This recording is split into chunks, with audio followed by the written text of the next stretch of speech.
MSW Media.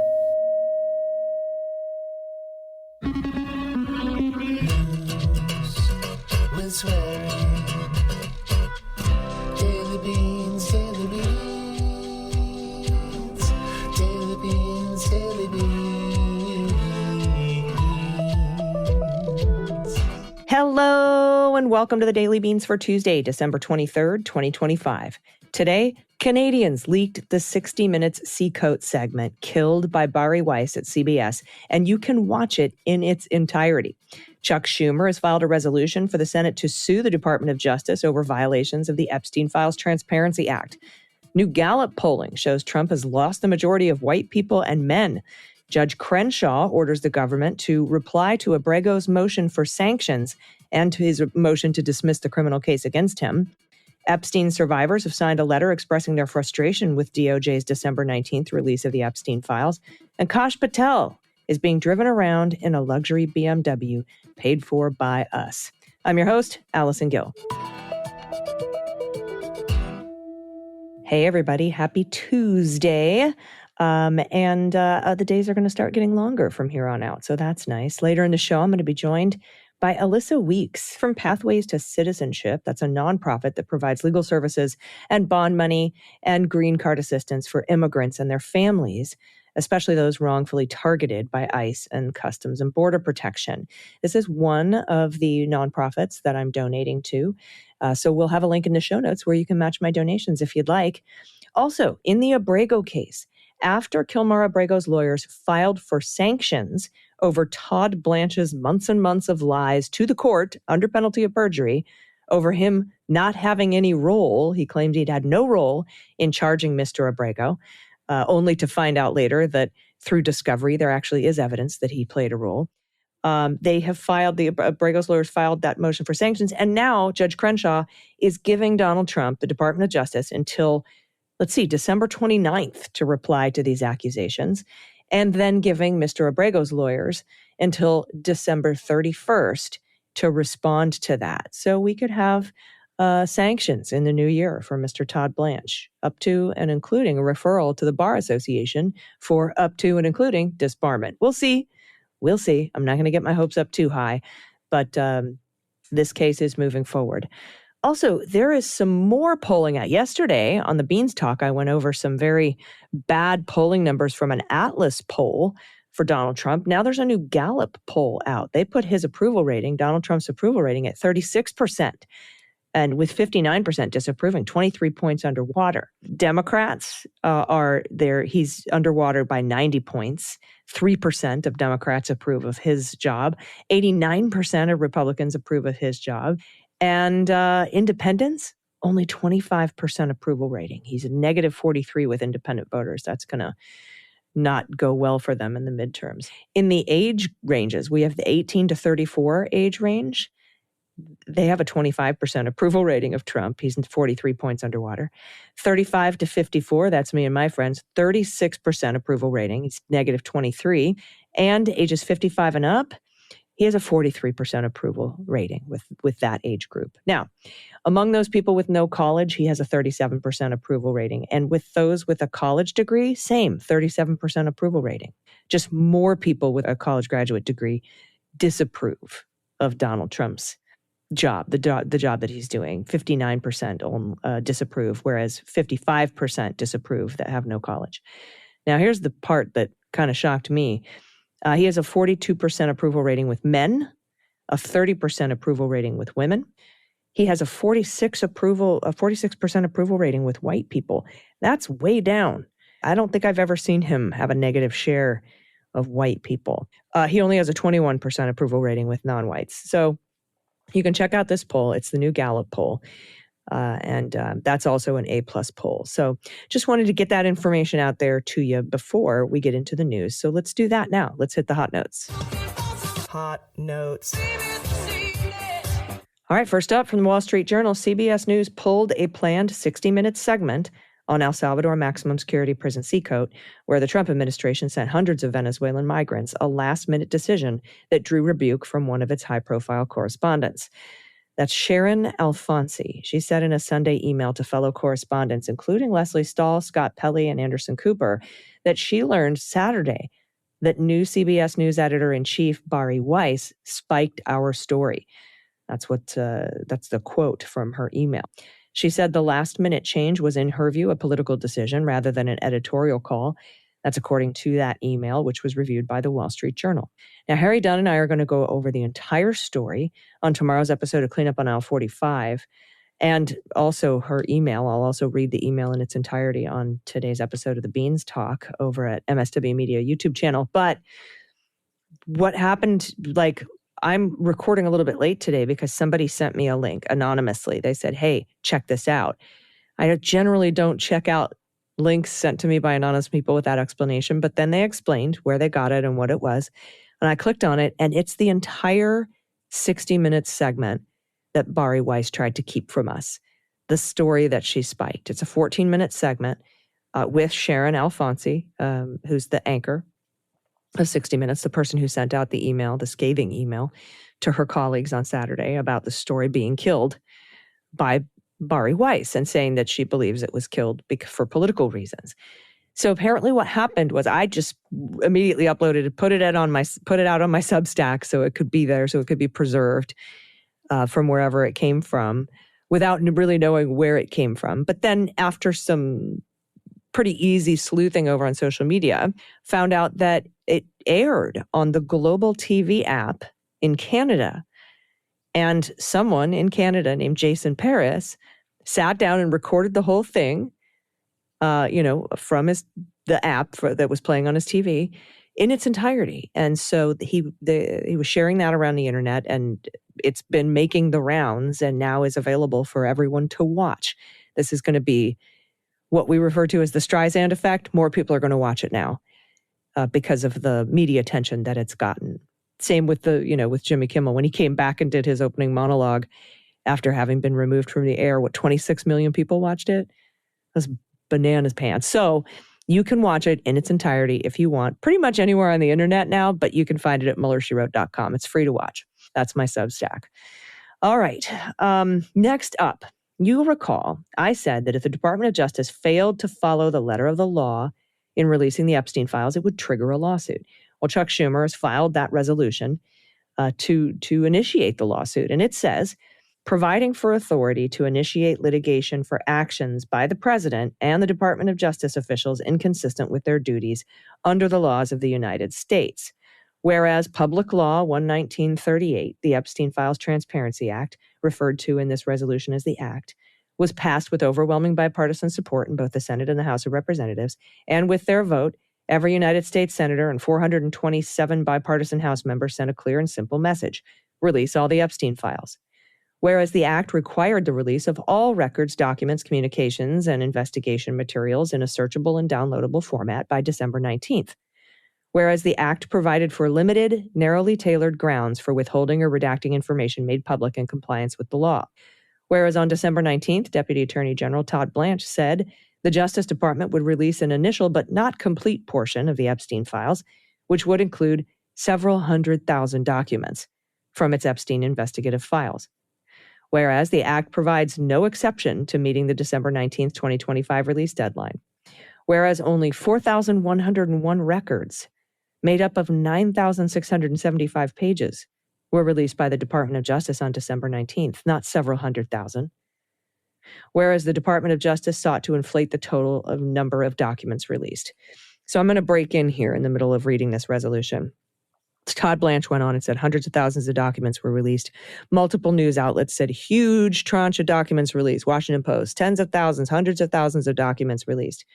It was 9,675 pages, 4,101 documents. That's it.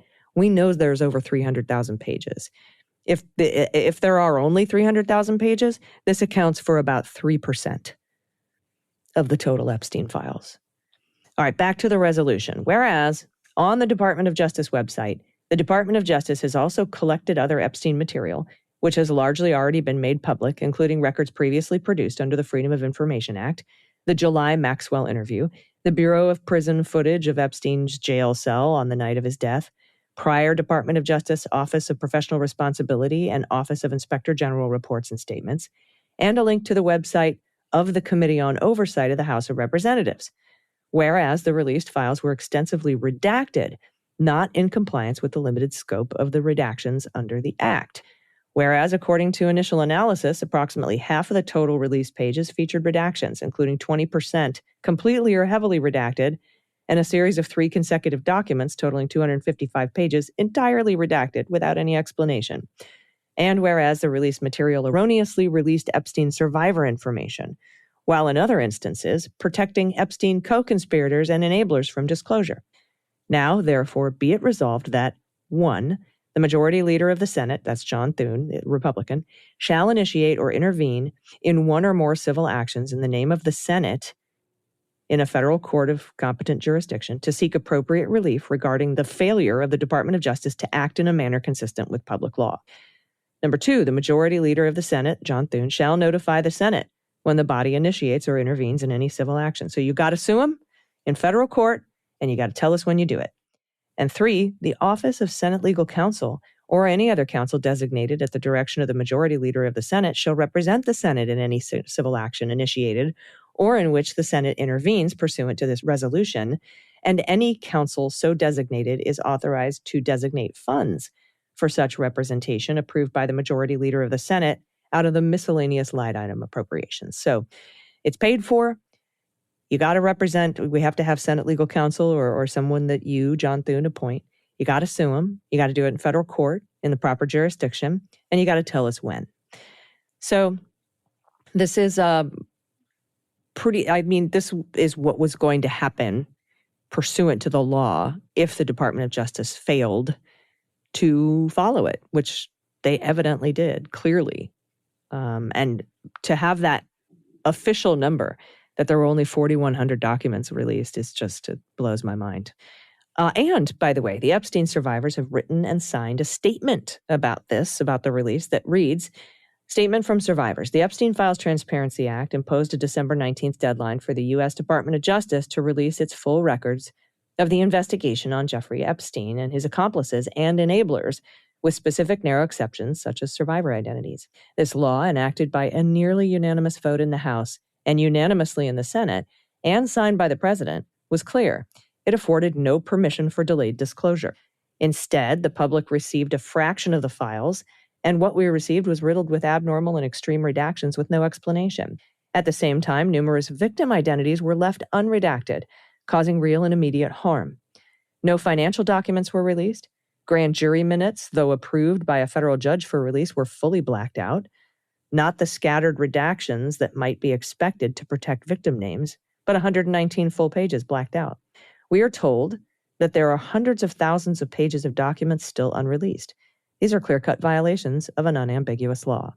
Moreover, the partial release was done in a manner that made it difficult or impossible for survivors to find materials that would be most relevant to our search for accountability. There's been no guidance for survivors on how to locate materials pertaining to our own cases, nor have we been provided with copies of our own files, despite repeated requests. There's been no communication with survivors or our representatives as to what was withheld from the release, or why hundreds of thousands of documents have not been disclosed by the legal deadline, or how DOJ will ensure that no more victim names are wrongly disclosed. While clearer communication would not change the fact that the law was broken, its absence suggests an ongoing intent to keep survivors and the public in the dark as much as possible and as long as possible. It is alarming that the United States DOJ, the very agency tasked with upholding the law, has violated the law, both by withholding massive quantities of documents and by failing to redact survivor identities. As women who survived the crimes perpetrated by Jeffrey Epstein and Ghislaine Maxwell, we call upon DOJ to explain to the public why they have missed a legal deadline and to explain to us or our representatives how we can privately obtain copies of all documents in DOJ possession that identify us by name. For documents that are publicly released, careful, lawful redaction is essential. Transparency must focus on institutional failures, enablers, financial records, and government conduct, not on further endangering survivors. Moreover, we call on Congress to stand up for the rule of law. We urge immediate congressional oversight, including hearings, formal demands for compliance, and legal action to ensure the Department of Justice fulfills its legal obligations. This is not a partisan issue.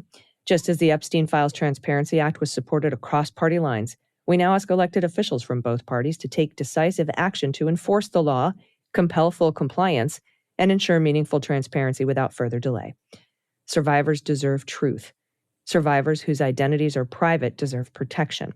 The public deserves accountability, and the law must be enforced.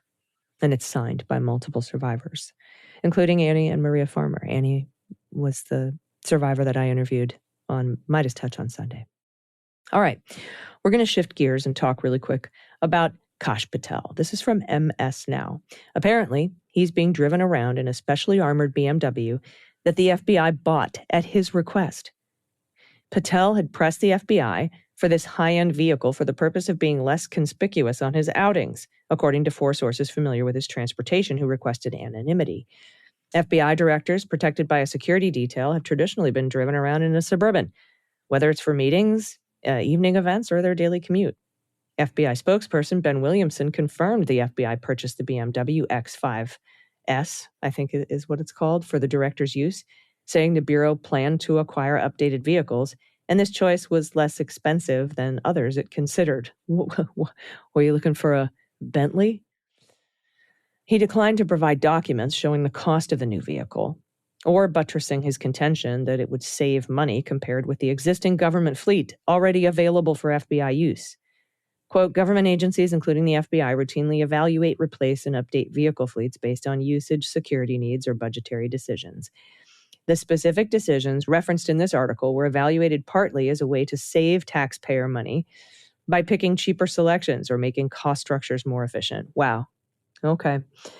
The government has a contract with BMW for the armored luxury SUVs. Specifically, the State Department uses them to protect diplomats and other officials in high-risk environments around the world. MS Now has also learned, according to 4 people, that Patel earlier this year pressed the FBI to purchase a new, more modern FBI jet for him and his use. But the proposal was abandoned over cost estimates that were between $90 and $115 million. The BMW is the latest example of what many current and former officials see as the FBI director's questionable use of the public's dollars. Patel has also come under fire for taking personal trips, as we know, on the FBI's Gulfstream jet, which he says he is required to do pursuant to government policy. Stacey Young, former DOJ official who founded Justice Connection, a network of former DOJ employees, says the BMW request is another example of Patel putting his public image ahead of concern for taxpayer resources, calling it an embarrassment. She referred to a complaint from a recent report based on anonymous accounts from more than 20 former and current FBI and law enforcement personnel. Arriving on the scene in Utah after the assassination of Charlie Kirk, Patel would not get off the plane until agents brought him a medium-sized FBI raid jacket to wear for the cameras outside. Quote, he needs a field jacket that fits just right, a Punisher-inspired challenge coin, and a new fleet of foreign cars to drive around in. Patel has disputed this criticism that he's squandering resources. He says it's nonsense, defending the use of the jet and calling himself a steward of the taxpayer dollars. Wow. I remember when I bought a customer service award for call center employees at the Department of Veterans Affairs. I had a $20 maximum, so I ended up spending $19 on a trophy from an estate sale, like a bowling trophy, that I turned into a customer service award.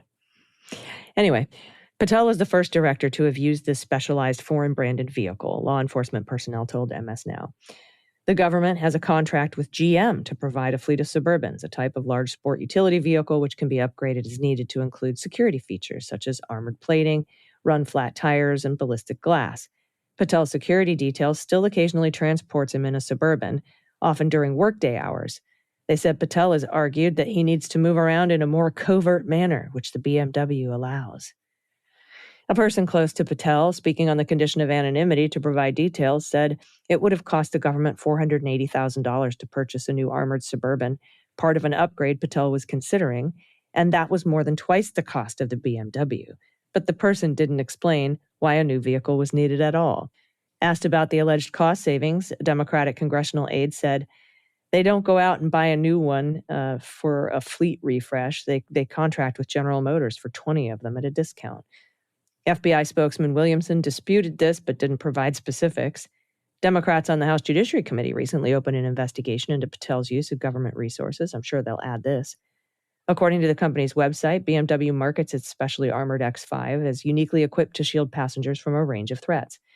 Quote, it offers protection not just against attacks with blunt instruments and handguns, but also against the world's most widely used firearm, the AK-47. It also says that it reinforces the car's compartment with steel armor to prevent gunfire from piercing vulnerable areas, including where body panels join. Critics and former FBI officials say Patel's use of FBI resources and his request for a new jet are inappropriate. Previous directors often traveled in Suburbans without armor reinforcements, according to former FBI officials, because agents considered the risk of them being gunned down in Washington and its suburbs very low. As for Patel's failed request for a more modern jet, accounts differ on his reasoning. Two people familiar with the matter said he wanted a more modern airplane and found the existing director's jet to be dated. The person close to Patel said the director was trying to save money by buying this new stuff. Quote, because the existing leasing structure of the plane was expensive. And the thought was that getting out of the lease and purchasing a different one would save millions in the long haul. Okay. But, quote, when the numbers came back, the plan was scrapped, the person said, adding that the cost was around $60 million. It was 90 to 115. Okay. Patel then ordered the communications equipment in the existing Gulfstream jet to be upgraded. According to two sources familiar, the two sources said Patel argued he needed more reliable internet on his plane so multiple people could post simultaneously on social media. Oh my God. But a person close to the director said he ordered the upgrade for a different reason. It wasn't for social media. He rarely, if ever, posts on social media. It was because we had multiple secure comms calls, both scheduled and unscheduled, that were dropping on official travel, and we needed to fix it. Sure. The person gave an example of one of those drop calls. Quote, there was one with the Attorney General in the spring during an active shooter situation where we couldn't connect on a flight back from a field office visit. The former FBI officials who traveled with previous directors told MS Now that this explanation does not square with their experience on the director's jet. They said the jet is equipped with a communication station directly behind the cockpit, specifically for potential national security crises or emergencies when the director has to confer with the White House or other senior administration officials. The officials said that a technical aid was positioned there to connect such emergency secure calls, but those calls are exceedingly rare, as few as a handful in the course over a year, and they never experienced connection problems that weren't quickly resolved. They said that the internet connection on the jet, however, could be bulky and unreliable on occasion. Just such a waste of money. And he was complaining about Chris Wray using the FBI jet. Just like once or twice. Unbelievable. He used it 18 times so far, and he's only been there for not even a year. All right, everybody, stay with us for my interview with Alyssa Weeks from Pathways to Citizenship. This is one of the nonprofits I'm donating my veterans' disability benefits to, so stick around. We'll be right back. After these messages, we'll be right back. This season, I am trimming the budget where it actually counts, starting with wireless. Mint Mobile is offering 50% off all their unlimited plans right now, so you can pick a 3, 6, or 12-month unlimited premium wireless plan for just $15 a month. It is the best deal they run all year, and it's an easy way to stop overpaying for wireless. Give that expensive phone bill the Scrooge treatment and put the extra money toward holidays instead. So let's thank Mint Mobile for supporting this episode. Make the switch at mintmobile.com/dailybeans. Mint Mobile's best deal of the year. It's happening right now. You can choose a 3, 6, or 12-month unlimited plan for $15 a month. Every plan includes high-speed data plus unlimited talk and text on the nation's largest 5G network, so you're not trading price for performance. Bring your current phone, keep your current phone number, keep your contacts, and you're all set. No contracts, no nonsense. One of our producers made the switch to Mint Mobile. He had an unlocked Android phone lying around and decided to test it out. A couple days later, his SIM card showed up. He popped it in, took less than 10 minutes to set up. He got to keep a number, he synced his contacts, and now he's saving a ton compared to the old provider. The best part, he says the coverage is just as strong. It's amazing, and the speeds are just as fast. So turn your expensive wireless present into a huge wireless savings future by switching to Mint Mobile. Shop Mint Unlimited plans at mintmobile.com/dailybeans. That's mintmobile.com/dailybeans. Limited time offer, upfront payment for $45 for 3 months, $90 for 6 months, or $180 for 12-month plan required, $15 a month equivalent. Taxes and fees extras, initial plan term only. More than 35 gigabytes may slow when the network is busy. Capable device required. Availability, speed, and coverage varies. See mintmobile.com for details. Hey, everybody. Welcome back. As many of you know, I recently donated my annual veterans benefits for my disability to multiple organizations that help immigrants and the LGBTQ plus community. And today we're going to talk to a Department of Justice accredited representative, one of two legal representatives at a nonprofit called Pathways to Citizenship here in California that helps with immigration, family-based and humanitarian citizenship, all sorts of different cases. And we're going to discuss not only how they are funded generally, what this money can do for them, and how you, the listeners, can help match my donation. So please welcome Alyssa Weeks. Hi, Alyssa. How are you? Hi, I'm good. Thank you for having me. Yeah, thanks for being here. I remember when I was searching for, it was around Thanksgiving, between Thanksgiving and Giving Tuesday, because I was motivated by our president's super nice Thanksgiving holiday message that I didn't want to take money from this government if I didn't have to. And how cool would it be if I could turn that money into a lifeline for people that this administration puts in harm's way. So I started looking for charities to donate to. And lo and behold, my very best friend sent me a story that was shown here locally on CBS News Channel 8, which is a Scripps channel, not a Sinclair channel. And it was about Pathways to Citizenship, helping specifically Victoria Coral and the detention of, I believe, her husband. Do I have that right? So it's Victoria Bolavina. She never officially took her husband's name, and it was her detention. So she was trying to get her green card through her U.S. citizen husband when all of this unfolded. Right. And I saw that story and I was like, oh, I want to check out Pathways to Citizenship. And when I looked more into it, I found out you guys are a nonprofit. You work mainly on local grants, but private donations and not federal money.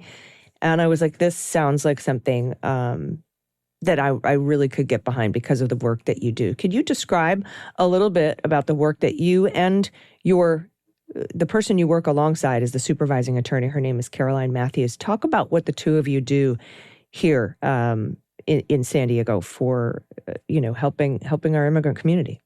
So though Caroline and I are the only legal representatives on the team, our team is a group of 5 extremely dedicated and passionate women. We're the only ones authorized to practice immigration law, but we could not do what we do without our 3 other colleagues for sure, who organize everything else outside of it.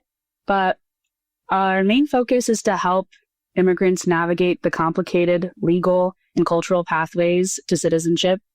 It's a really intense process on all sides. It's emotionally draining. It's financially draining. It always has been, now more so than ever. But the idea of Pathways was always to be kind of a helping hand. We've always only been a group of 5 as well. So we've started off just very small, close-knit family feels, and the idea is to just help with the paperwork, but we're not just preparing it and submitting it and never seeing these people ever again. We're serving as their legal representatives through the entire duration of the case until they get their immigration benefit, which in some cases could be up to 10 years for some asylum seekers. Yeah, let's talk about that up to 10 years thing, because so many people, particularly during campaigns and elections, say, oh, you should just do it the legal way. Without realizing the complexities and the obstacles and the paperwork and what the legal way looks like. Can you talk a little bit about what the immigration process looks like for someone going through it today and how it's changed dramatically, right, in the past few months? It is so incredibly hard to do it the legal way or the right way. It's something we say often in our office, that there's really no right way to do this, especially now. But prior to this administration, there's so many different requirements that you have to abide by. it all takes so long, and different things happen in a person's life that can change the process, like getting married, having a child, needing to move, like just so many different personal things about your life can derail the pathway to citizenship if you're not careful. Everything costs money. They cost $760 to file for citizenship. Sometimes that's harder or easier for some people. There's just so many different factors involved. Right now, currently, it costs $2,375 for one U.S. petitioner to help their spouse to get their green card, their permanent residency. Because that's the other thing about all of this is the pathway to citizenship is actually really long. For the case of our asylum clients that we assist with, it could take them anywhere between 3 to 10 years just to get asylum. So they're just waiting and processing and hoping and working as somebody with a pending asylum case. That could be anywhere between 3 to 10 years. Once you get asylum, you have to stay as an asylee for 1 year before you can apply for a green card. Once you get your green card, you have to be a green card holder for at least 5 years before you can apply for citizenship. So we're looking at the pathway to citizenship being about 20 plus years for some people, if not longer. So it's always been super frustrating to hear people talk about doing it the right way or doing it the legal way, because the legal way is so backlogged and difficult, and any wrong move or just life change of getting married, of having a kid, of just something that we don't think about as born U.S. citizens that can greatly impact your immigration case and for the rest of your life. It's incredibly difficult. And now more than ever does it feel nearly impossible with all the added enforcement policies we're seeing today. Yeah, let's talk about what's occurred in the last few months that's made it even harder. The biggest change that we've been seeing is blatantly, it's not even about people who are undocumented or don't have status, they're the target. That's not what we're seeing. People that have status, people that have done everything the right way are having their status taken away from them. Like it's so incredibly frustrating, the black and white terms we've been seeing in the news and the media in order to describe all of this, because people that we had thought were safe when they were first talking about these immigration policies, they're not. Right now, we're having to have super real conversations with all of our clients. Maybe they're just renewing a green card. That's a 7-page application that we used to not think anything about being difficult. They've had their green card for this many years. It's kind of just filing the paperwork, and it doesn't usually take that long, and it's a lower cost form to keep your immigration benefit and status. Even that simple thing is we're kind of just having to tell everybody, I can't guarantee anything, because the people that we all thought were okay and safe and in status, they're being detained as well. Even just the termination of all of this temporary protected status designations for countries that have been designated for so long. These people have lives here. They're just terminating stuff overnight. The latest being the reunification programs for parolees, which is actually coincidentally how Victoria Bolovino was able to legally enter the U.S., was for a family reunification program for Ukrainians affected by the war. That program is still currently there, but they are terminating very similar programs like that. And we're on the edge of our seat to see what they're going to do for Ukraine. But they still detained her. Can you talk a little bit more about her story? So her relationship with us actually begins in 2022. Her daughter was a member of the national Ukraine gymnastics team, and they were traveling through Mexico when it became very clear that they weren't going to be able to go home. It wasn't safe enough for them to travel back home. So they were able to find a sponsor in the U.S. who was also a gymnastics coach, and the entire team of, I want to say, about 10 to 12 young women came to the U.S., and we helped them get temporary protected status so that they could find refuge here while they figured everything else out. And later that year, her daughter, who was 16 at the time when she first entered, was able, through the Unite for Ukraine program, to apply for her mom and her brother to join her, and they did. And that's when we first met her. And we ended up, so she had humanitarian parole when she first entered, and that was about a 2-year status at the time. And in 2023 is when we first filed for temporary protected status for her, changing her status from a parolee to someone with temporary protected status, which is still kind of like a temporary fix to a more complex problem, but it was a more stable status than what she had had previously.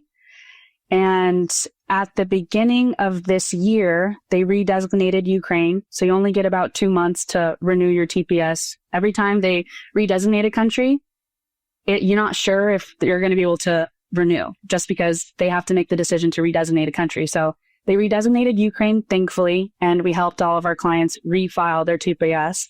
And the window was from January 17th to like March 3rd or something. And she filed right on January 26th. It's not like she waited. It's like she did it as soon as she could. And it was pending for a long time. And in our world, a pending status has never been seen as an expired status because the backlog on processing all this stuff is just taking so long. There's always been this understanding of you have to timely file. There's nothing outstanding. And in the meantime, you kind of have authorized stay until a decision's made on your case. And we had thought that this would all be treated differently than a visa overstay case, which immediate relatives of U.S. citizens, which is a spouse, parent, and child under the age of 21, they are allowed to get their green cards even if they've overstayed. They have always been allowed to do that. They are an exception to that rule, and that's always been known. So she had her pending TPS case, but what we were seeing with people getting detained at the San Diego field office for overstaying their visa, even as immediate relatives, we did have a talk with her beforehand of, this isn't you, this isn't your category, but this pattern is alarming, and we all have to prepare for the possibility that you could be detained at your interview.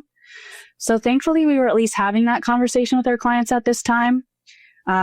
A lot of the attorneys in the area in San Diego and across the country have all been really good at just staying in touch with each other about what we're seeing because we've never seen stuff like this before. So that's the only way we've been able to understand what's going on in the field offices and across the nation is just everyone getting online and telling each other immediately, this is what I saw, this is what the facts of my client and my case, and this is what happened. So thankfully, she was at least aware of the possibility, and she attended her green card interview. They completed the entire interview, and at the very end of it... This is green card for spouse, right? Mm-hmm. This is a separate green card interviewed, separate from the TPS temporary status that was pending, with which she filed for on time. Yes. And she was going to a series of green card interviews for a spouse visa. Yes. Got it. So she had so many different pathways to status in the last little bit of time here. And they came in, they did not deny her green card case. That's what's so frustrating about all of this is that the protocol has always been, if you're out of status when you go in for your green card case, actually, it's not even always been. They used to be way more lenient about this type of stuff. But once this administration took office, if you went to your green card application and you were out of status, if they denied your case, they would give you a notice to appear. And that's the charging document that places you in removal proceedings. So if they denied the case, they have the right, per current policy at the time, to start the process of putting you in removal proceedings. They're not denying these cases. They did not deny Victoria Bolavena's case when she was detained at her interview. It's put in this weird limbo stage while they're only detaining her because she's out of status. So they have no authority to deny the case, or else I feel like they would have, because that would have been proper procedure to start her removal proceedings. But they came in and they said that she was being taken for being out of status. And mind you, what was also making us reassured that she was going to be able to walk in and out of that interview was that in February 2024, we received an automatic extension of employment documentation for all of our Ukrainian clients at the time. And so what they did is they auto-extended her work permit. Even her TPS was inactive at this time, but when she renewed it, we had documents that her work permit never expired. Even while her TPS was pending, she had a valid work permit and through 2026. The only way to have a work permit is to have some type of underlying status. You can't just have a standalone work permit. So she was in the building with valid work authorization. Even if her TPS was pending, it's just even further proof that she has some type of status here. And yes, they took her from there. They take them to the Department of Homeland Security building down the street, which this is our second client to be detained. Thankfully, they're both now out. But we've gotten feedback from our clients and from other people that is the worst part when you're at DHS waiting to be processed, because the holding facility there, the cell there in the basement, is not intended to be used by people for this long. There's supposed to be a faster turnover. You go there, you get processed, and then you go to your detention facility. But she was there for about 3 or 4 days just waiting Oh to my be God. processed, which is the most frustrating part because in that time, like your family can't call you. Any type of interaction you have, like any phone call that you get is completely up to officers' discretion. So there was definitely a panic of a couple of days of just everybody not being able to contact her, to talk to her and trying to figure out how she was doing. So that's the worst part is this limbo stage before they get processed at DHS because it's not meant to be used the way it's being used now.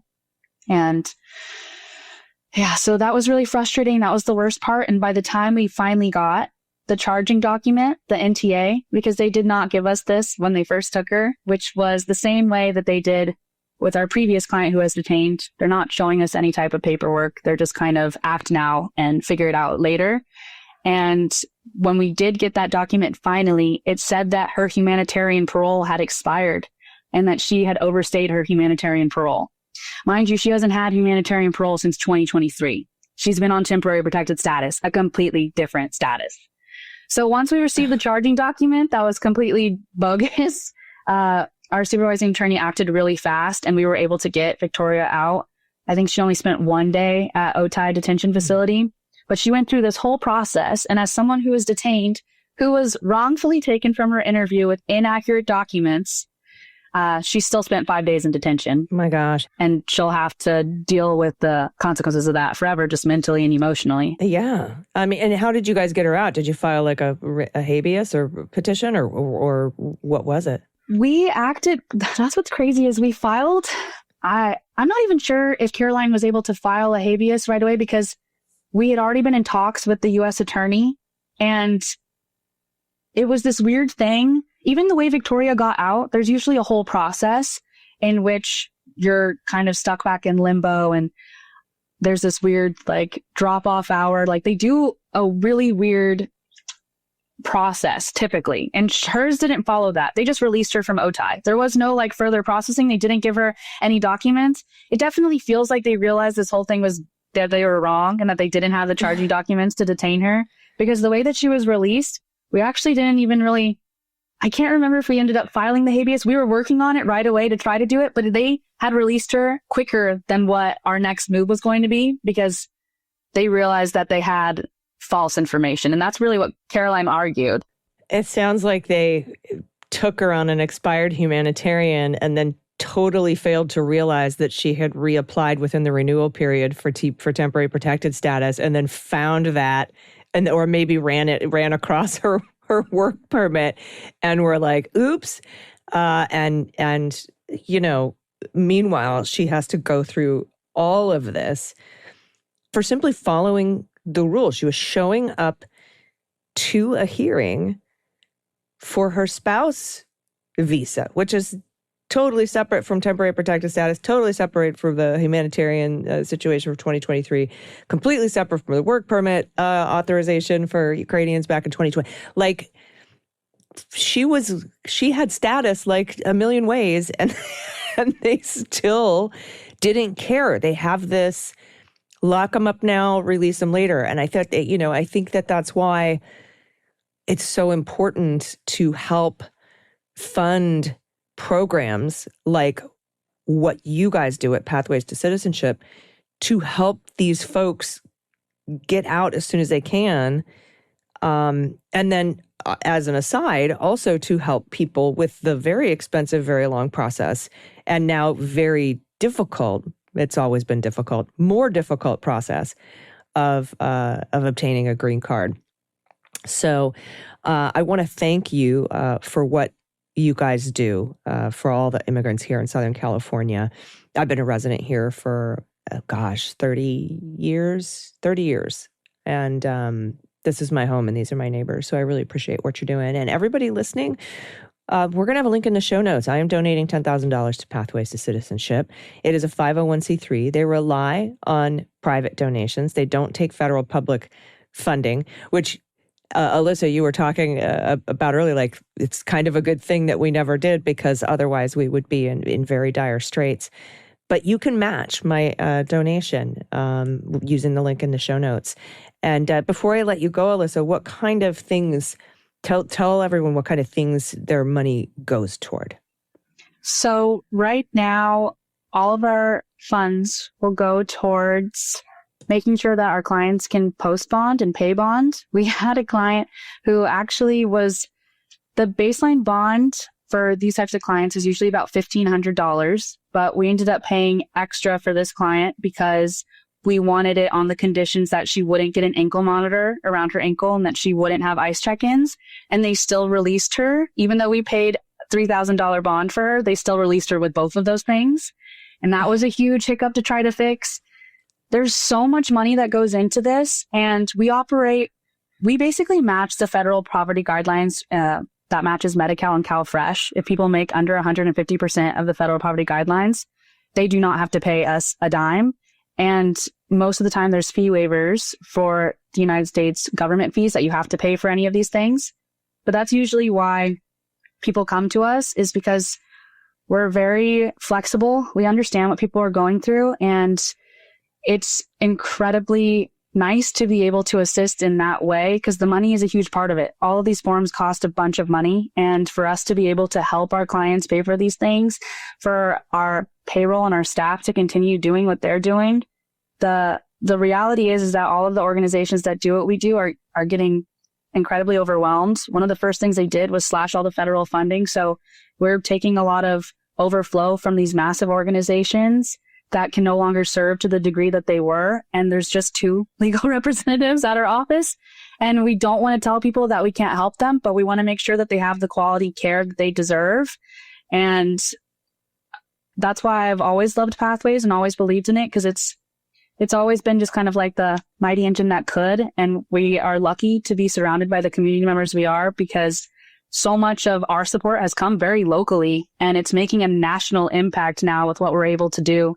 So any donations will go towards kind of just sustaining our staff, because a lot of this is just human driven. Like, people need to file the motions. They need to do the work. They need to stay on the phone 24/7 and fight with the immigration ICE officers who are just following orders, apparently. But yeah, so that's definitely the bulk of everything that we receive, is just how can we save as many people as we can. We say that these are war times right now, and they are. Our community members are being under attack, and we need to support them and be resilient with them in any way we can. I have never, as the daughter of an immigrant myself, but also as the daughter of 2 Marines, I've always believed in this country and the values that it could have, but the way that immigrants are one of the most American people to be in America, they fight tooth and nail for every single thing that they have. And even right now, they show such grace, despite just this blatant persecution, the racist and classist bullshit that we're seeing right now. They are the Americans. They are the American dream. And Pathways is just about assisting them in any way we can. Well, thank you so much. I hope the money goes to good use. Everybody, again, there's a link in the show notes if you want to help match my $10,000 donation. Y'all have matched every single donation that I have made to all of these organizations. You are incredible. So help us, throw a lifeline of deserved dignity to these folks. These are our neighbors, and these are the people that this administration is putting in harm's way. I appreciate your time today. And I hope we'll catch up again after the new year to see how much we were able to help Pathways to Citizenship. Thank you so much for joining me. Thank you. Everybody stick around. We'll be right back with the good news. After these messages, we'll be right back. Everybody, welcome back. It's time for the good news. Who likes good news? Everyone? Then good news, everyone.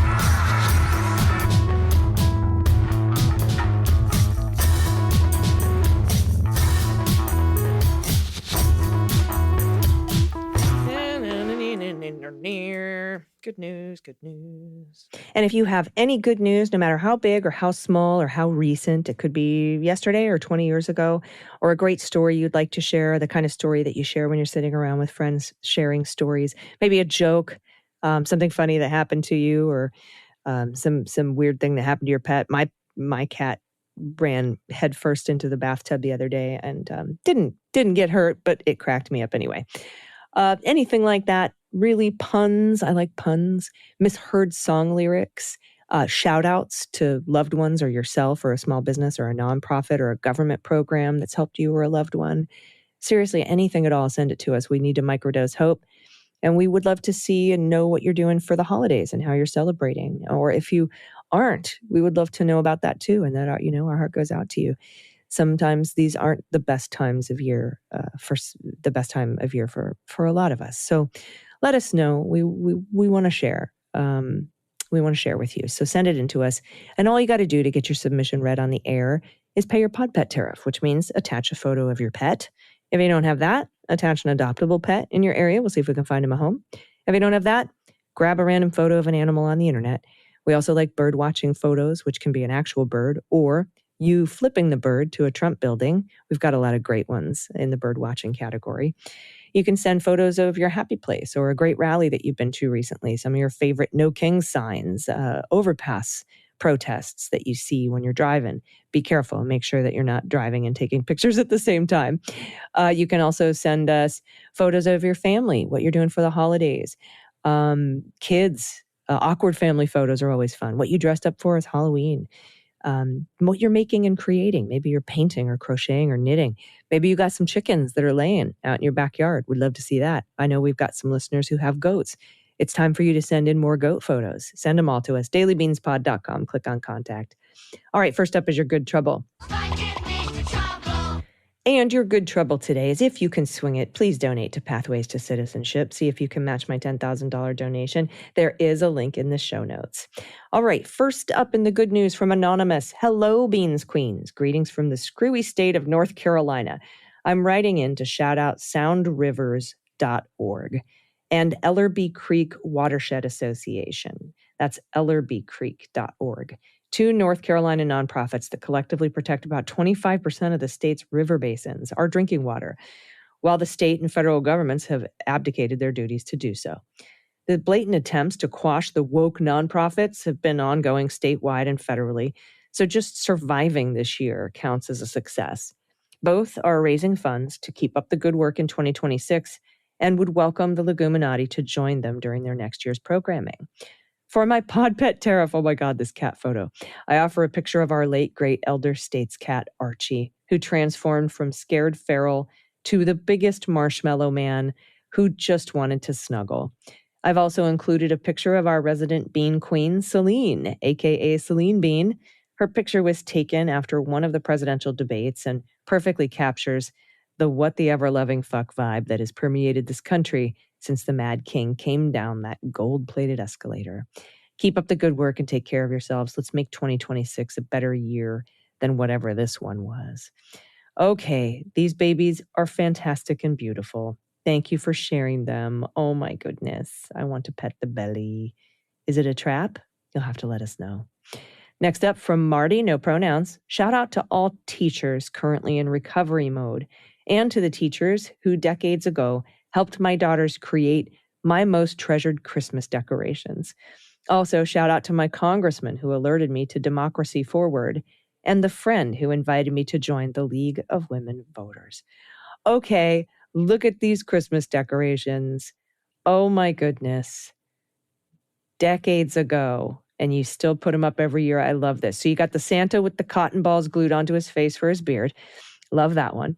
You got remember when you took the brown paper bag and made a reindeer puppet out of it and you traced your hands for the antlers? Love it. These are incredible. And I love that you still have them and put them up every year. That's so cool. Thank you, Marty. Next up from Minnie Jenny, pronouns she and her. Hello, Beans Queens. I love your podcast. I've been listening to you for several years. It seems like a lifetime, though, as we live through this hellscape provided by the current administration. My husband and I recently made a trip to New York City to watch our son run in the New York Marathon. Oh, very cool. It's hard to get in. We'd been planning the trip for a full year. The goal was to see Kyle complete the marathon first and foremost, and he did. We were so excited for him, and he was so proud to accomplish his goal, but also we wanted to see and do as much as we could while we were there. I told my son one thing that was a must was for me to be able to go to Trump Tower and take a picture of me shooting the bird. We were so busy that we got to the morning we were supposed to fly out, and I still hadn't gotten my picture. As we were sitting in the lobby of our hotel, I mentioned that I had gotten to do all that was on the list except one of the most important things, which was to take that picture. My son immediately said, "Mom, We're only a couple blocks away. Let's go now before it's time to leave. So we did. It made my trip complete. Thank you both for keeping me sane during these years. It's easy to become depressed and feel hopeless. Like so many, I will continue to fight alongside all of you out there trying to bring down this regime. There you did. You got it. You got one of those good coats. Mini Jenny, when I was in New York, I was so cold because I live in California. Why would I have a mid-calf length down coat? But you got one, and I'm jealous. Because, we don't think about how cold our legs get in California because there's no wind chill. It doesn't get cold. But when you're walking and you've got your coat on, but it only goes down to your waist, your legs get so cold. So they make these super long, big puffy jackets. And look at that beautiful picture of the marathon finisher. Wonderful. Thank you so much, Jenny. Next up from Diane, this dog is giving me the side eye. I love it. This is pronounced she and her. Hi, beans, queens of all beans, and my fellow loyal leguminati. The winter solstice has arrived, and now every day brings just a little more light. I just wanted to offer that as a little bit of hope in these difficult times. As tax, my not at all spoiled pup. He's a mixed breed, but no idea what mixed with that blank, and he's awfully spoiled. And a kitty, too. Oh, the kitty is adorable. Looks like a Chihuahua mix. Let's see what you got under the redaction bar. Yep, Chihuahua mix. I don't know, but he's really adorable and very skeptical of me right now. Thanks, Diane. Next up from Roy P., pronouns he and him. I love your show. Here's my payment. This is Chico. He was a dog I rescued and cared for about 6 months before finding him a good home with a loving family. Roy, you're an angel. I'm a Vietnam veteran. I recently, with the help of my son, completed my memoir, Hump and Grunts. It's available on Amazon and Kindle. Writing it didn't help me with the nightmares, but I thought it was important to get it out there, especially the final note to be united, support peace, and discouraging war. The thing I do to fight my PTSD, I embroider. Attached is a quilt I have titled Years of Trump, where I recorded his asinine policies and general stupidity. Oh my God, that's fantastic. First of all, Roy, thanks for your service. It's especially tough because for decades, when Vietnam veterans returned, they were treated so poorly. Look at that beautiful pupper, though. And that quilt's pretty amazing, too, my friend. Thank you so much, Roy. Next up, Leslie P., pronouns she and her. Hello, Queens of the Beans and the entire Leguminati family. AG and DG. I have so much gratitude for both of you in this community, which has helped keep me informed and relatively sane over this past year. I've been a patron for several years, and you're my first source of news, and I'm proud of all that you've accomplished. And I love the video podcast and the collaboration with other independent media outlets. And of course, I most love the laughter and the swearing. Regarding the release of the Epstein Files, I've been expecting Pamela Joe to release this note. Quote, Jeffrey and Donnie are good boys and have done nothing wrong. Signed, Epstein's mother. Gen Xers should get the reference. That's nice. I love that you will buy multiple copies of a book and give them away as gifts for the holidays. Because growing up, my late grandmother used the term wickwab, or what is Christmas without a book? WICWAB, wickwab. Every year, it was a holiday tradition to give and receive books as gifts from my grandmother and other family members, and I've enclosed a couple pics of my very old wickwab books I received as a little girl from my sisters and parents. A while back, you asked if there are any red cities with a population of 250,000 or more. I happen to live in one. Colorado Springs, population 500,000. Greater metro area, 700,000. A military hub and evangelical stronghold. Think Focus on the Family. Colorado Springs is a red city in an otherwise blue-purple state. Other than its political leanings, Colorado Springs is gorgeous and one of the best places to live. And the good news is we're moving to the left. In 2023, we elected as mayor Yemi Mobolade, an independent who defeated the right-wing Republican candidate. In October, my husband and I attended the No Kings rally here with estimates of 12,000 to 15,000 participants. However, our current rep in Colorado 5 is Jeff Crank, a useless Trump mouthpiece who provided zero pushback when the regime announced moving Space Command from Colorado Springs to Alabama and refused to meet with Virginia Giuffre's brother and sister-in-law who live in the area. A few weeks ago, Ben at Midas featured a story on Crank and one of several Democrats running to defeat him next year. I look forward to choosing the best candidate in the June primaries and defeating Crank in 2026. Enclosed is my birdwatching photo. Any other Colorado Springs leguminati, please put a note in the comments. Thanks again for all you do, and here's to a 2026 full of resistance and joy wherever we can find it. Okay, look at the books. Look at the WICWAB books. These are amazing. And then, okay, a Jeff Crank double barrel middle finger at the television. Fantastico, Leslie P. Thank you so much for sharing. And thanks to all of you for sharing your good news. Share it with us. dailybeanspod.com. Click on contact. I will be back in your ears tomorrow. Dana will be back in your ears the day after that. Thanks for hanging in with me solo. Until then, please take care of yourselves, take care of each other, take care of the planet, take care of your mental health, and take care of your family. I've been AG, and them's the beans. The Daily Beans is written and executive produced by Allison Gill with additional research and reporting by Dana Goldberg. Sound design and editing is by Desiree McFarlane, with art and web design by Joelle Reeder with Moxie Design Studios. Music for The Daily Beans is written and performed by They Might Be Giants, and the show is a proud member of the MSW Media Network, a collection of creator-owned podcasts dedicated to news, politics, and justice. For more information, please visit mswmedia.com. MSW Media.